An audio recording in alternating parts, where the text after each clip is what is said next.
Hey everyone, it's BlueLizardJello and welcome back to Everything Possible here in Dark Souls 2. Today we're going to tackle Huntsman's Copse, or at least part 1 of Huntsman's Copse. There's actually a lot of good items that we can find there, so I have decided to split this episode into two, especially since there are two bosses there as well.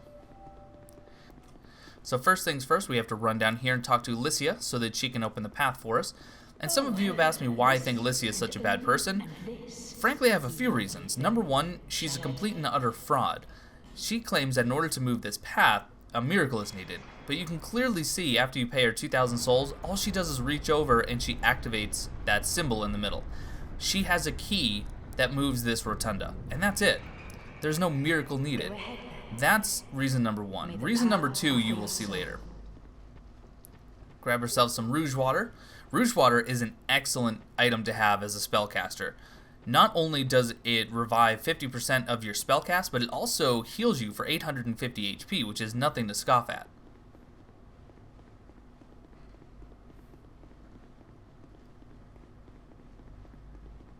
Running around. And up ahead on the right, we will meet our good friend, Falcon the Outcast. Now, in order for Felkin to even give you the time of day, you need to have at least 8 faith and 8 intelligence. Since he is a hexcaster, he does require both. However, if you talk to him with 20 faith and intelligence, you get the Sunset Staff and the Hexer Set. Now, the Sunset Staff is arguably the best staff in the game for casting hexes, especially once you infuse it with the Dark Infusion. Also, the Hexer's Hood, that gives you an extra cast of all of your spells by 1, but it also gives you an extra 1 faith and 1 intelligence, which is excellent.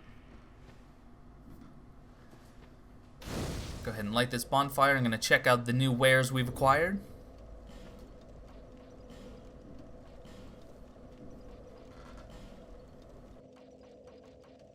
Not to mention, the Sunset Staff just looks really cool. It's going to be a brief transition here. I had some FPS issues I had to sort out.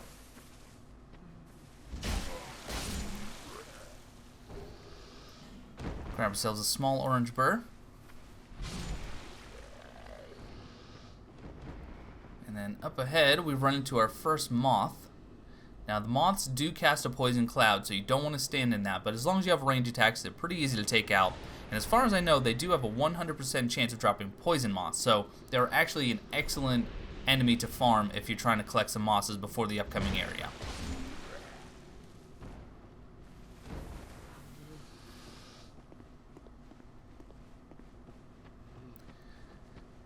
Now, this area can be, I don't want to say a bit tricky, but maybe a bit confusing because you do have to pass through it a few times in order to get all the items you're trying to get. I'll show you the path that I normally take. It may or may not be the most efficient path, but it's the one that I choose to take for now. So kill these two and hop down. Take an arrow to the face.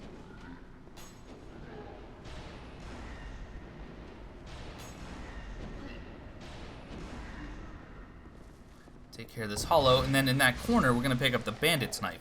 Now the Bandits Knife, and a small orange burr, has an excellent bleed stacking component. Now if you can infuse that with bleed, wear the Shadow Gauntlets, wear the Crest of Blood, and then use Bleeding Serum, you can get incredibly quick bleeding buildup on that weapon. Broken Straight Sword, and then the Soul of a Nameless Soldier and a Lifegem from this guy. Now just going back to bleeding, yes, I do feel that bleeding is severely nerfed since Dark Souls 1, since it's only going to affect player movement and stamina. However, that should not be discounted for PvP. In PvP, stamina is king, and the player to run out of stamina first is often the player who loses. So if you can actually get them to drain that much faster, all the better for you.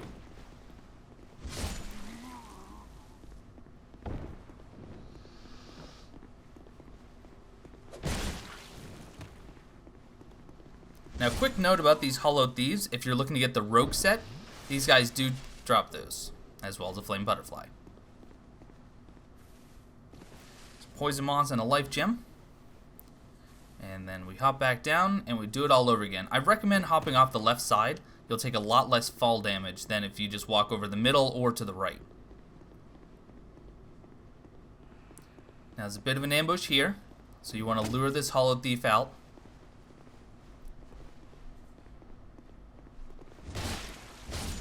take care of him. Now, before I attempt the jump over here, I am going to go light the bonfire and open the shortcut just in case something goes wrong. So hop down, push the tree over.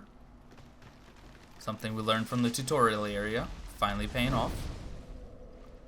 And then we're going to head right back up. I don't rest because I don't want to reset anything just yet.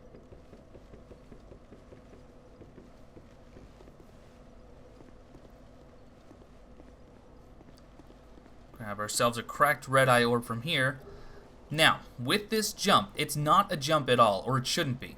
Instead of jumping, sprint off and then do a plunging attack, like so. So all you want to do is run off and plunging attack, and you'll get it every time. And you'll get a Pharros Lockstone and a Token of Fidelity for your troubles.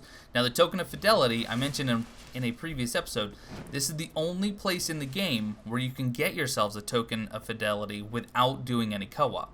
So if you're playing offline, but you're trying to get all of the Covenant achievements, you will need to pick up this Token of Fidelity. Trying to get a lock on this moth here.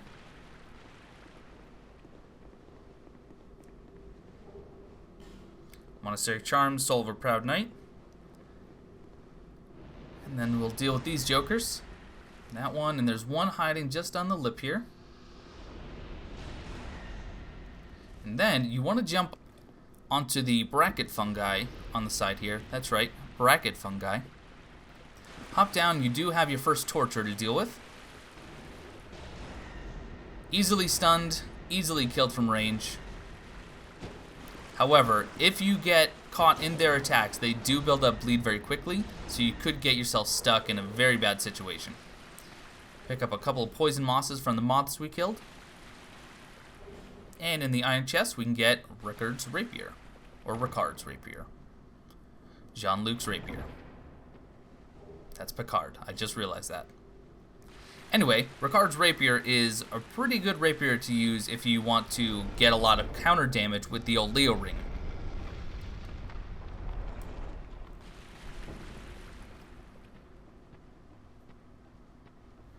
Large soul of a Nameless soldier. And then we'll take this Iron Maiden elevator up. And we'll find ourselves back in that room that had the Hollow Thieves in it yet again.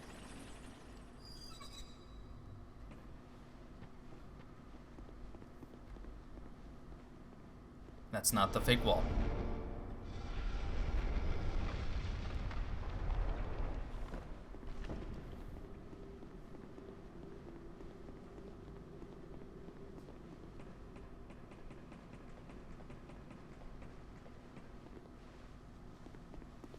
Don't have to deal with them anymore because we've already killed them. Again, hop to the left. Now this time, we're just going to go this way. We are going to rest at the bonfire this time so we can get all of our spell cast back.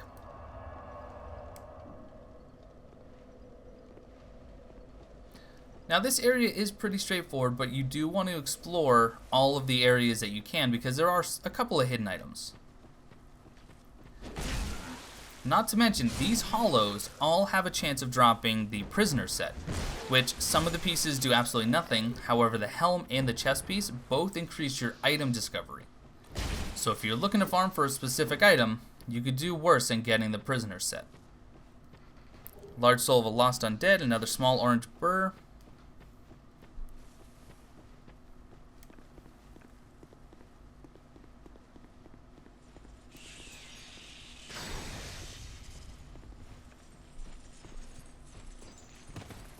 Now, if you can get them to do this running attack, you're in very good shape because they give you a large opportunity to attack.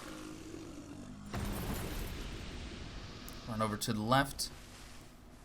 There's a hollow thief hiding. Oh, just kidding, just a hollow.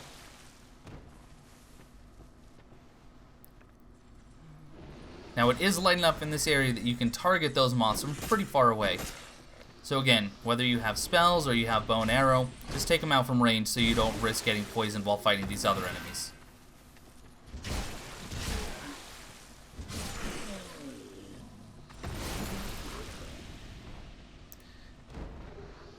Single solitary Lifegem, totally worth it.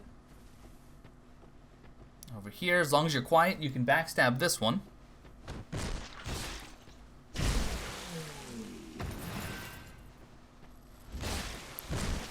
and once he's down, we can get ourselves yet another Aromatic Ooze.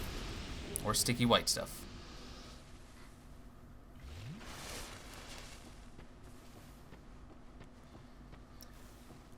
And in this little bungalow, we can get ourselves yet another Morningstar and a large soul of a Nameless Soldier. That is now our third Morningstar. Because if you recall, back in Majula, you can get one from dropping down off the cliff. You can also get another one as soon as you use a Bonfire Ascetic. And here I am clamoring back for a Poison Moss.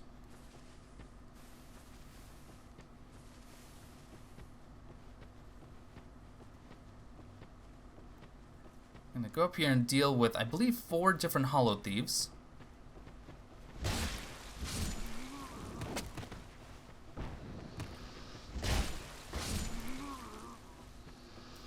And just a reminder, this is an unupgraded mace that I am using with very low strength and dex.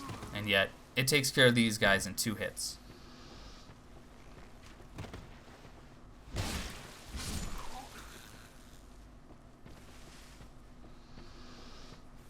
Now there is an ambush in here, so you want to run in, run to the switch, and then back up. So that way you can land your ambushing blows.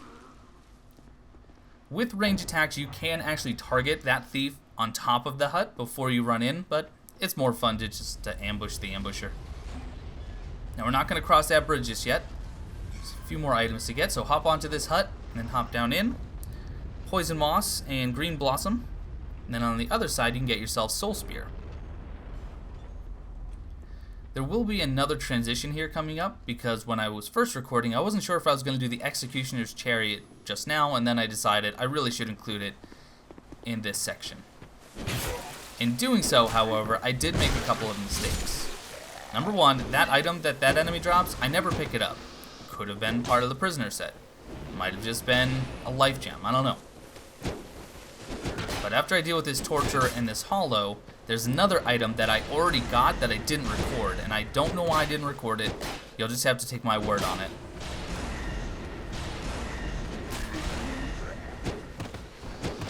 And that is right at the top of this hill. Before you enter the cave on the left, there's a corpse straight ahead that contains the Notched Whip.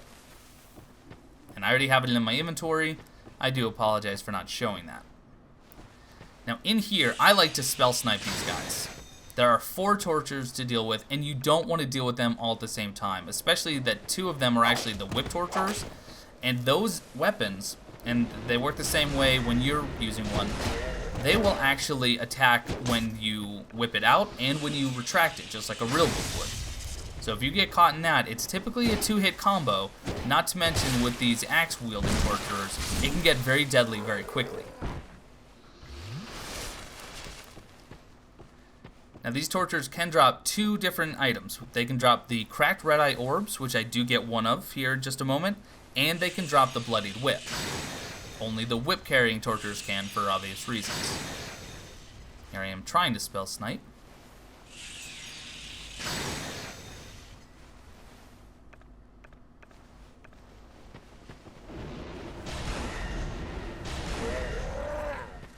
There's my cracked Red Eye Orb.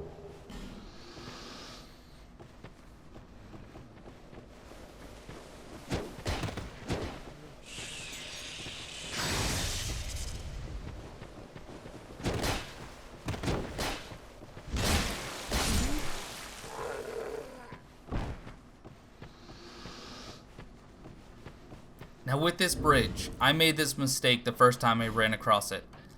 There are 2 different pits that you have to be careful of when you're running across. If you just try to run up the middle, you're going to fall to your death.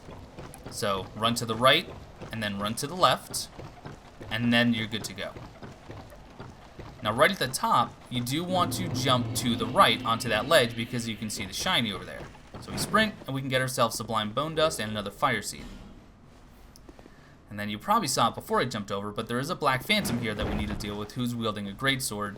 Nothing that we want to trifle with, so keep your distance, use range, use spells if you have them. You can also get backstabs pretty easily on him, because he does have some moments in between his attacks where he's pretty open.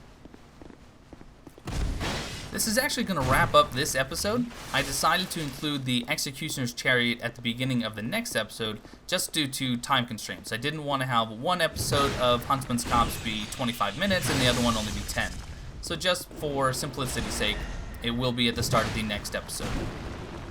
So we'll take him out, we'll get ready for the Chariot. Thank you guys so much for watching, and I will catch up with you guys next time.